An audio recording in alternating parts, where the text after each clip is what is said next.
सिद्ध रामेश्वर मंदिर म्हणजे अखंड सोलापूरचं ग्रामदैवत।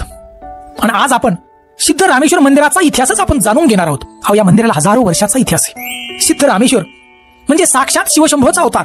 परंतु सोलापूर या ठिकाणी सिद्ध रामेश्वर कसे प्रकट झाले बरं, त्याची एक सुंदर रहस्यमय खरी कथा आज आपण जाणून घेणार। तर रामेश्वर या मंदिराला जवळजवळ 900 वर्षाचा इतिहास आहे। 900 ते 1000 वर्षाचा सुंदर असं दगडी बांधकाम असलेलं मंदिर, एका पाण्याच्या तळ्याच्या मध्यभागी म्हणजे जणू बेटावरतीच असलेलं मंदिर। परंतु या ठिकाणी सिद्ध रामेश्वर कसे प्रकटले, सुंदर कथा आहे त्याची। शेवटपर्यंत व्हिडिओ पहा। एकदा गंधर्व पती पत्नीकडून भृंगी ऋषींचा अपमान झाला। त्यांना फार राग आला त्या ठिकाणी। या पती पत्नीला त्यांनी शाप दिला, तुम्ही आता स्वर्गात राहू शकणार नाही, तर तुमचा जन्म या पृथ्वी तलावरती होणार। या गंधर्व आणि पती पत्नींना फार वाईट वाटलं, कोण वाचवणार आपल्याला। आणि ते दोघी पती पत्नी बघा देवादेव महादेवांच्याकडे गेले, नतमस्तक झाले, प्रार्थना करू लागले, दया करा आमच्यावर प्रभू। आणि त्यावेळेला बघा देवादेव महादेव फार दयाळू, लवकर प्रसन्न झाले। आणि गंधर्व जे पती पत्नी आहेत त्यांना सांगितलं की तुमचा जन्म पृथ्वी तलावरती होईल, परंतु तुमच्या पोटी मी स्वतः जन्म घेईल। देवादेव महादेवांनी वचन दिलं, तुमच्या पोटी माझा जन्म होईल आणि तुम्हाला मोक्ष प्राप्ती होईल। आणि तसंच झालं। या गंधर्व पती पत्नींचा जन्म बघा सोलापूर या ठिकाणी झाला। मुद्द गौडा आणि सुगला देवी या नावानं जन्म झाला। आणि त्यांचा विवाह पुढे होऊन त्यांच्या पोटी सिद्ध रामेश्वर हे दैवी बालक जन्माला आलं। अफाट तेज, परंतु त्यांच्यामध्ये कुठलाही मानवी गुण नव्हता बघा। जेवण करत नसत, पाणी पित नसत, डोळ्यांच्या पापण्या हलत नसत, कायम ते समाधीमध्ये राहायचे बघा। जे आई वडील काम सांगतील ते पटकन करायचं आणि समाधीमध्ये राहायचं।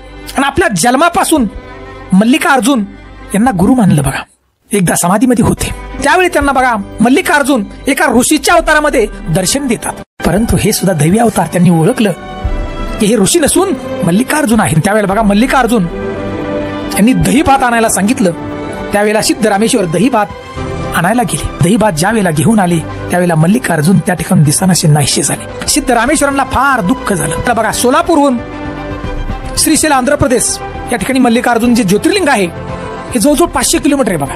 त्यावेळेला तिथून कावड त्या ठिकाणी जात होती बघा त्या ज्योतिर्लिंगाला। सिद्ध रामेश्वरांचं वय अवघं 8 वर्षाचं होतं। आपल्या गुरूंच्या दर्शनासाठी या 8 वर्षाचं बाळ चालत निघालं बघा ह्याच्याबरोबर, कावडी बरोबर। त्या ठिकाणी आंध्र प्रदेशला जाऊन पोहोचले बघा कावडी बरोबर। श्रीशैल मल्लिकार्जुन या ठिकाणी दर्शन घेतलं, परंतु दर्शन जे झालं ते लिंग स्वरूपात। मल्लिकार्जुन यांचं दर्शन लिंग स्वरूपात झालं, पण त्यांना दर्शन तसं नको होतं, मल्लिकार्जुन स्वरूपात दर्शन पाहिजे होतं। दुःखी झाले, उंच डोंगरावरती गेले।